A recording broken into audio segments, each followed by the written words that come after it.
ठीक है। अब जो स्टूडेंट हैं, जरा आप बताइए कि अभी अब आगे बढ़ने से थोड़ा सा पहले में एक सिनेरियो है कि जी हम एक प्रोजेक्ट कर रहे हैं और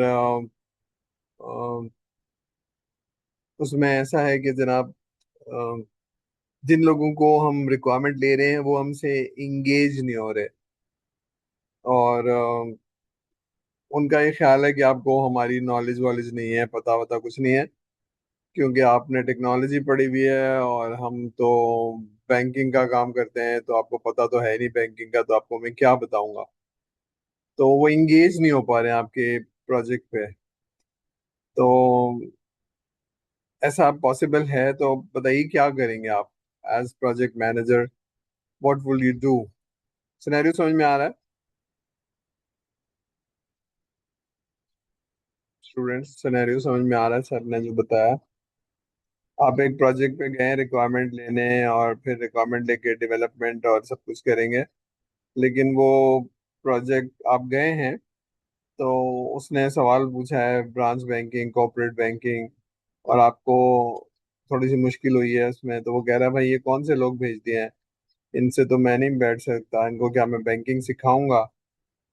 ऐसा मुमकिन है? ऐसा हो सकता है कि वो कह रहा है भाई इनको तो पता ही कुछ नहीं है, तो इनके साथ में क्या बैठूंगा, इनको बैंकिंग सिखाऊंगा? ऐसा मुमकिन है? ऐसा कह सकता है वो? अगर ऐसा कह रहा है तो फिर क्या करेंगे, क्या करना चाहिए? सर ऐसा पॉसिबल है तो नेक्स्ट मीटिंग में फिर उसी डोमेन का, बैंकिंग की डोमेन का, फिर कोई बीए साथ लेके जाना पड़ेगा जो कि इसकी रिक्वायरमेंट्स समझे, एटलीस्ट जो काम है वो समझे। हाँ बिल्कुल सही है। देखिए पहली बात ये कि अगर आप कस्टमर बन के सोचिए कि मैं आपसे सॉफ्टवेयर बना रहा हूँ, ठीक है? तो सॉफ्टवेयर बना रहा हूँ तो इसका मतलब है आपको हमारी टर्मिनोलॉजी और थोड़ी सी हमारी प्रोसेसेस का पता होना चाहिए, क्योंकि वो जब बता रहा है तो वो आपको बैंकिंग सिखाएगा नहीं कि मैं बैंकिंग सिखाऊंगा और फिर आप सॉफ्टवेयर बनाना शुरू करेंगे, वो उससे चिढ़ जाएगा। ठीक है ना? वो आपको क्या गाइड करूंगा। तो इसका मतलब यहाँ अब आपकी बात सही है कि आप जब टीम लेके जा रहे हैं तो आपके पास डोमेन का एक्सपर्ट होना चाहिए जो उनसे बात कर सके। ठीक है? जब बात करेगा तो फिर वो कहेगा कि ठीक है आपको मेरी बात समझ में आ रही है, देखिए मैं ये कह रहा हूँ। ठीक है? तो this is something that you need to understand अगर आप बिजनेस की डोमेन के बगैर जा रहे हैं। So that's a risk. ठीक है? तो ये समझने की जरूरत है। चलिए आगे चलते हैं हम थोड़ा सा। सिनेरियो एनालिसिस में क्या करते हैं कि आप डिटेल सिनेरियोज बनाते हैं और फिर आप देखते हैं अगर ऐसा हुआ तो क्या करेंगे। ठीक है?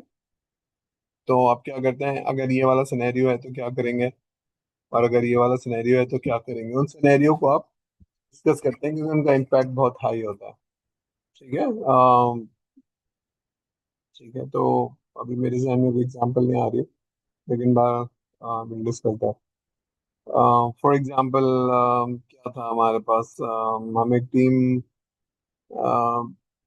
हमारी जो क्या नाम है, दूर भेजते थे यहाँ से ना, मतलब तकरीबन 50 मील दूर एक वैन जाती थी और उसमें और लोग बैठते थे और जाते थे। हम जा रहे हैं, अब उसमें से एक आदमी अगर जो उनका की है अगर वो उस दिन नहीं है तो क्या होगा? ये एक बड़ा बड़ा वो था कि वो सारा दिन जाया जाएगा, वैन वाले के पैसे भी देने हैं, लोगों सीनियर भी जाने हैं।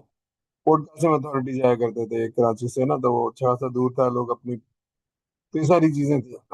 ठीक है? उसको कैसे एड्रेस करेंगे ये थोड़ा सा अब देखते हैं। तो ये आप, ताकि आप बेटर प्रिपेयर्ड हो सकते हैं, अगर ऐसा हुआ तो फिर आप क्या करेंगे उस दिन, उसको रात को पहले से बता देंगे ताकि आपका किराया ना लगे। ठीक है? ये सारी चीजें हैं, अगर आप चाह रहे हैं तो ये सब चीजें ना हो।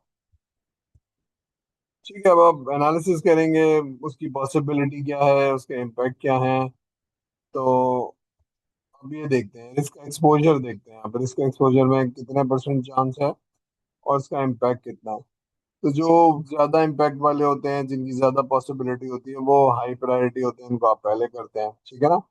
तो आप ये देखते हैं ये प्रॉब्लम है लेकिन ये हो जाएगा तो उसका बहुत हाई इम्पैक्ट आएगा, इसको पहले से देख लो। ठीक है? तो आपने लिस्ट देख ली, उसके बाद आप, ठीक है, तो ये देखते हैं आप। अब ये, अब आपके ऊपर है, 1 to 10 कर लें, 1 to 5 कर लें। मेरी सजेशन ये है कि जनाब हम नॉर्मली इस तरह से कहते हैं 1 2 3 4 5। 1 का मतलब है लो, 5 का मतलब है वेरी हाई ना। रंग से भी पता चल रहा है। ये प्रोबेबिलिटी है।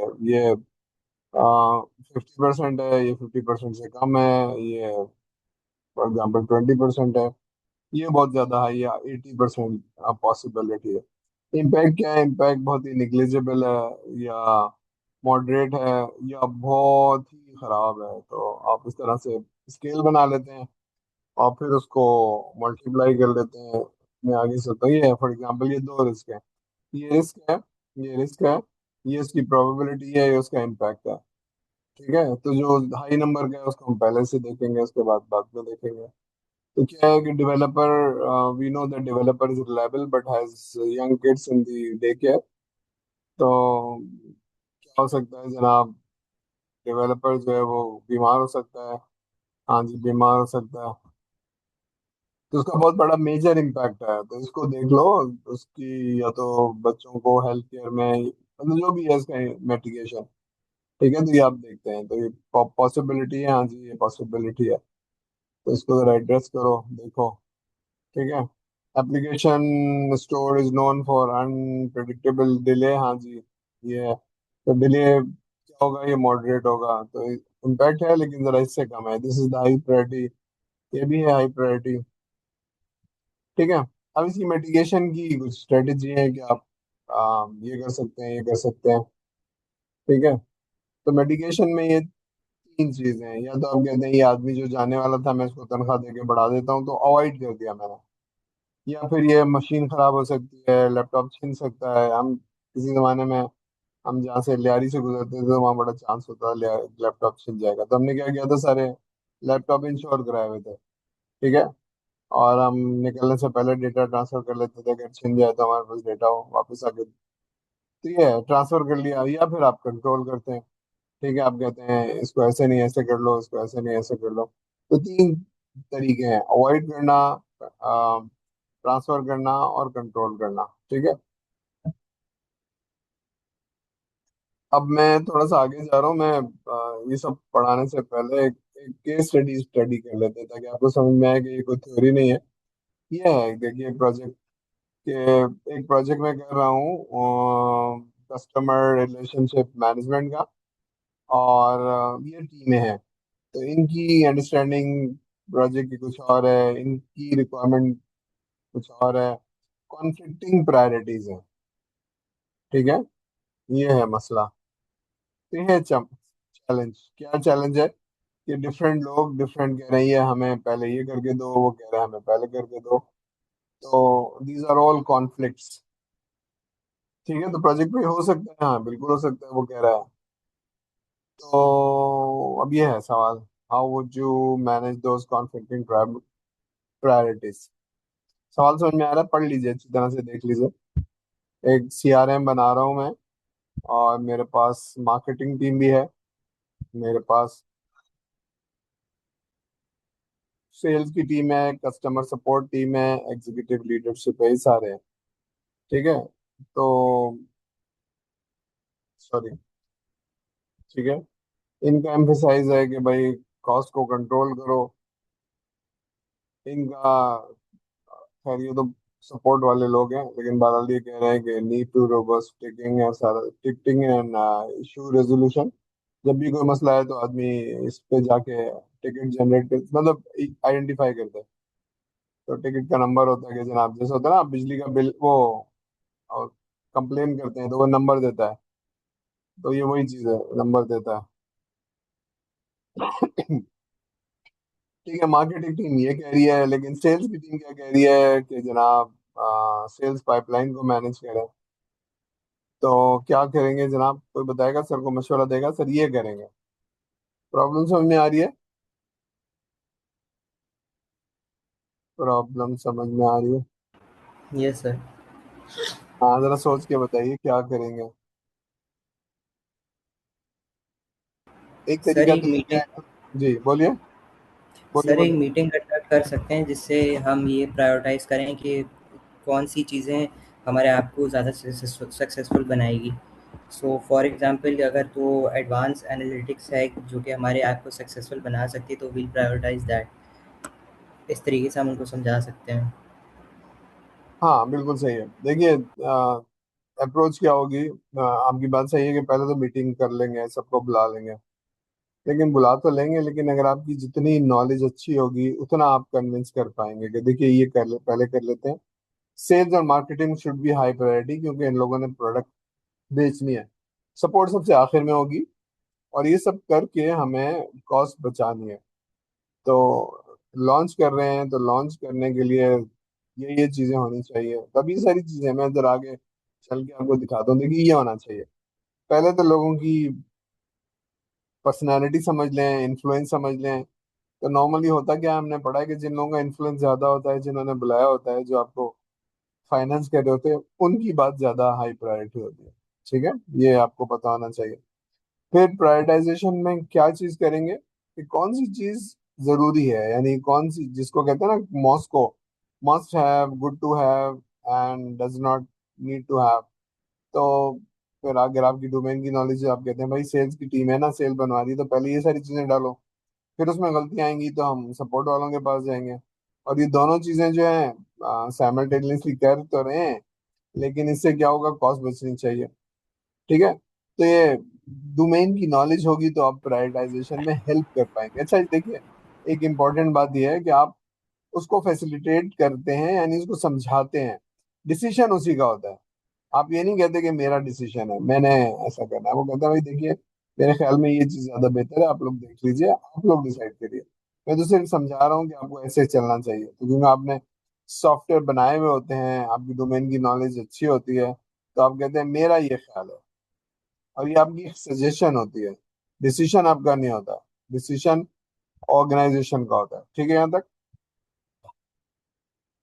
अब ट्रेड ऑफ का क्या मतलब है?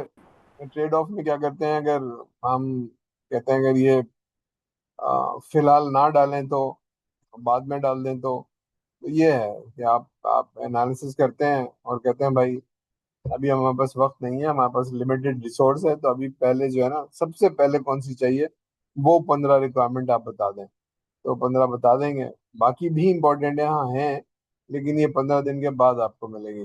ठीक है। तो that's how you convince and trade off. जो चीज इंपॉर्टेंट है या मस्ट है, मैं वो लिस्ट बताइए पहले, ताकि हम वो करवा लें उसके बाद। तो वो अक्सर कहता है सभी इंपॉर्टेंट है, पता नहीं। तो फिर अगर आपकी डोमेन की नॉलेज होती है तो आप कहते हैं ये अभी नहीं चाहिए, या ये क्यों चाहिए, और ये अभी तो ये हुआ नहीं है तो ये वाली चीज भी नहीं चाहिए, अब ये तो हुआ नहीं है तो ये रिपोर्ट भी नहीं चाहिए। तो विद द नॉलेज आप थोड़ा सा सजेस्ट कर पाते हो। ठीक है। ठीक है, दूसरा ये है कि भाई आप कर रहा हूँ मैं, लेकिन बाहर इंक्रीमेंटल डिलीवरी से कॉन्फिडेंस आएगा। देखिए पहले पहले इनकी चीजें दे देता हूँ, फिर उसके बाद इनकी चीजें दे देता हूँ, फिर उनके बाद इतनी दे देता हूँ। सारी एक चीज नहीं आएगी, एक दफा में नहीं आएगी। This will be an incremental delivery. तो पहले इनकी चीजें देता हूँ, मेरे हिसाब से ये ज्यादा वो है, उसके बाद आपकी दे दूंगा, उसके बाद ये दे दूंगा। और ये ज्यादा फर्क नहीं है, ये एक एक हफ्ते का या 15 दिन का फर्क है, आपको दे दूंगा मैं। तो दैट इज वन सोल्यूशन। फिर जो इम्पोर्टेंट चीज है ना, वो सबसे आखिरी वाली चीज है कि जनाब आप अपनी मैनेजमेंट को समझाएं। जब आप स्टेक होल्डर को बुलाते हैं ना, तो बाज लोग होते हैं जो कहते हैं नहीं, जो मैं कह रहा हूँ वही सही है। तो फिर आप टॉप मैनेजमेंट को शामिल करते हैं कि भाई ये वजह है और ये हमारा करने की वजह है। ठीक है।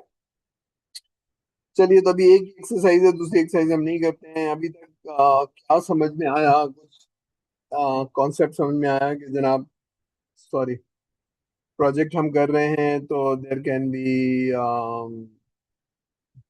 मतलब हमने कहा ना, प्रोजेक्ट स्कोप, कॉस्ट और टाइम। तो इन पे रिस्क हो सकता है। स्कोप की understanding is a risk.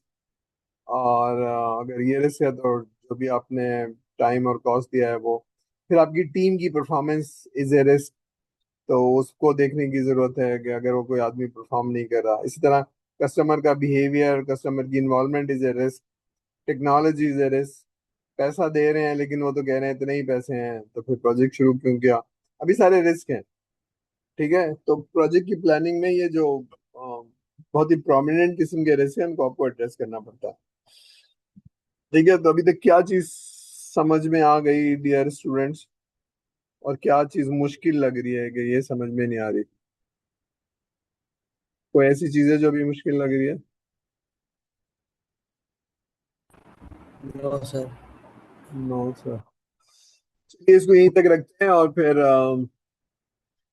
Eid के बाद इंशाल्लाह मुलाकात होगी आप लोगों से। तो take care of yourself, और ईद मनाइए आप लोग। सर एक जी। सर एक रिक्वेस्ट है। हाँ, रिक्वेस्ट है, बताइए।